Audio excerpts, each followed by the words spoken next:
चुंबक को देखा है? कैसे वो लोहे की ओर आकर्षित होता है और कैसे वो लोहे को अपनी ओर आकर्षित करता है, क्योंकि उसके स्वभाव में ही आकर्षण है। हम सबके भीतर भी एक ऐसा ही चुंबक होता है, विचार का चुंबक, जो सदा अपने ही जैसे विचारों को आकर्षित करता है। हम जो बोते हैं वही काटते हैं। उसी प्रकार हम जैसा सोचते हैं वैसा ही पाते हैं। साधु ईश्वर का नाम जपता है तो उसे ईश्वर मिल जाता है। अर्थात फल हमारी सोच पर निर्भर करता है। ओस की बूंद यदि केले के पत्ते पर गिरे तो वो कपूर बन जाती है, सीप में गिरे तो मोती, और यदि विषधर के मुख में गिरे तो विष। बूंद एक है, परंतु उसके प्रारब्ध भिन्न है, क्योंकि उसे आकर्षित करने वालों का व्यवहार भिन्न है। इसलिए यह आप पर निर्भर करता है कि आपको भविष्य में विष चाहिए या अमृत। स्मरण रखें, हम वही बन जाते हैं जैसा हम सोचते हैं, जैसा विश्वास रखते हैं। यह आपका विश्वास ही है जो ये निर्धारित करेगा कि आपको विष मिलेगा या अमृत। इसलिए अपनी सोच को सुदृढ़ रखिए, सकारात्मक रखिए, और फल भी सकारात्मक ही आएगा। जब से ये सृष्टि बनी है, नदी की धारा और चट्टान के मध्य सदा संघर्ष रहा है, परंतु हर बार चट्टान की कठोरता को हारना पड़ता है, और नदी की धारा कोमल होते हुए भी कठोर चट्टान को काट देती है। कभी सोचा है क्यों? चट्टान इतनी कठोर और जल इतना कोमल, चट्टान इतनी दृढ़ और जल इतना लचीला, फिर भी सदा जल कठोर चट्टानों के मध्य से अपना मार्ग बना ही लेती है। कारण केवल एक है, और वो है लगातार चलने की क्षमता। जल बढ़ता रहता है, चट्टान अडिग रहती है। इसी कारण जल चट्टान को काटकर मार्ग बना लेता है। इसलिए लगातार चलते रहिए, रुकिए मत, क्योंकि चट्टान जैसी हर समस्या को आप भी जल की तरह काट सकते हैं। इस फल को देख रहे हैं आप? अभी अभी अपनी डाल से अलग हुआ है। बड़ा दुख होता है ना जब आप अपने उद्गम से अलग होते हैं, परंतु ये दूरी भी आवश्यक है। अब इस फल को ही ले लीजिए। अपने जीवनदाता वृक्ष से अलग होकर ये ना केवल किसी की भूख शांत करेगा, अपितु इसके भीतर के बीज से एक नए वृक्ष का सृजन भी होगा और कई फल जन्मेंगे। सृजन की प्रतिक्रिया में पीड़ा आवश्यक है। यदि पीड़ा नहीं होगी तो सृजन नहीं होगा। पीड़ा अपने उद्गम से दूर होने, पीड़ा अपनों से दूर होने। इस फल की भांति हम मनुष्यों को भी अपने उद्गम से, अपने सगे संबंधियों से अलग होना पड़ता है, और यही अलगाव एक नए सृजन को, एक नई सृष्टि को, एक नए विकास को जन्म देता है। इसलिए ऐसे अलगाव से दुखी मत होइए, उसका स्वागत कीजिए, क्योंकि ये विकास की नींव है। अपराध वो भावना है जिसके कारण संसार में सदा दुख ही व्याप्त रहता है। हम सब अपराधियों से घृणा करते हैं, उन्हें कोसते हैं, परंतु क्या कभी विचार किया है कि कोई भी जन्म से अपराधी नहीं होता?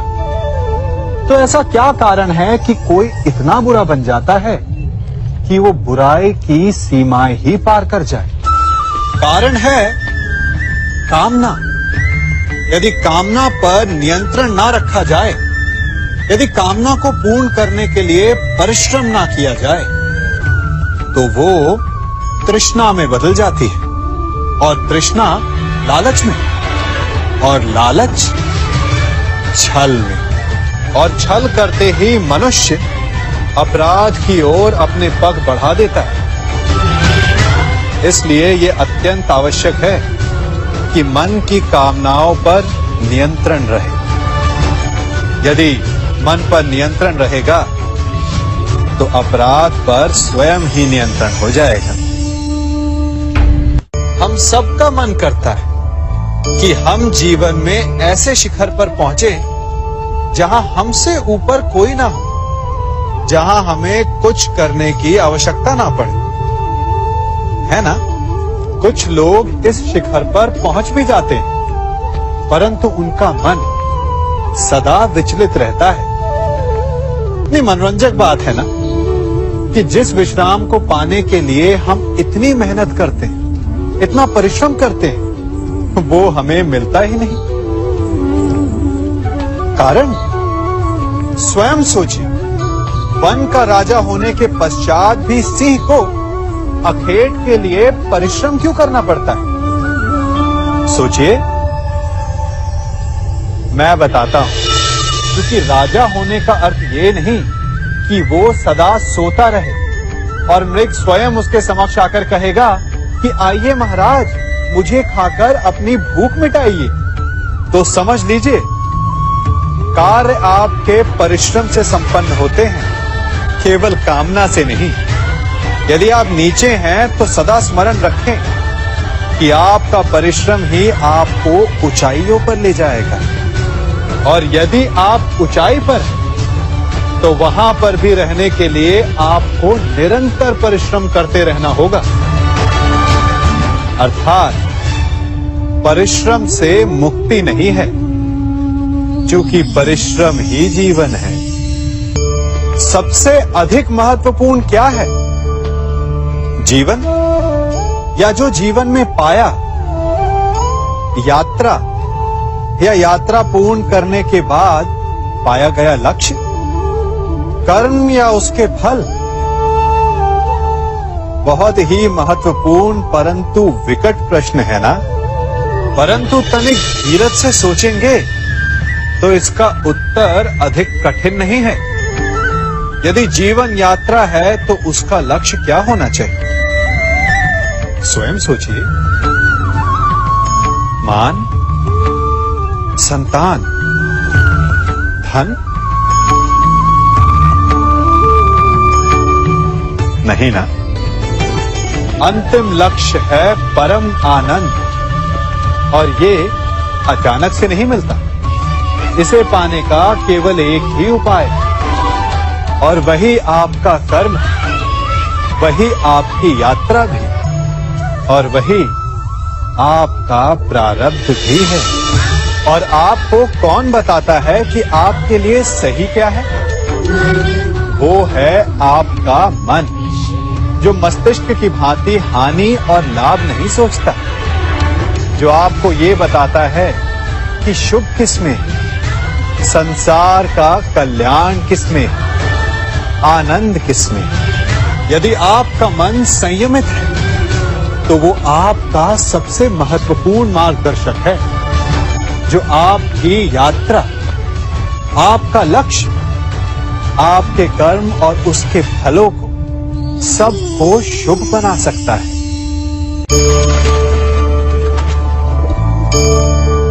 इन पक्षियों को देख रहे हैं आप? इनका उड़ना वायु में इतना संतुलन मुक्त कर देता है ना?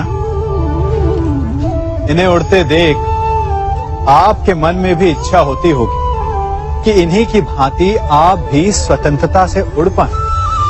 ईर्ष्या होती है ना, जब आप इन्हें खुले आकाश में ऐसे विचरण करते देखते हैं। पर कभी सोचा है, इस उड़ान को, इस स्वतंत्रता को पाने के लिए कितना परिश्रम, कितना अभ्यास किया होगा इन्होंने? आकाश में उड़ने से पूर्व धरती पर कितना गहन परिश्रम किया होगा इन्होंने। इनके माता पिता ने पहली बार जब इन्हें पंख फड़फड़ाने को उकसाया होगा तो कितनी बार घिरे होंगे। पहली बार वायु में उड़ते समय कितना भय लगा होगा इन्हें। अपनी पहली उड़ान के पश्चात धरती पर उतरते समय गिरकर कितनी चोट खाई होगी। इस उड़ान का, इस स्वतंत्रता का ये मूल है।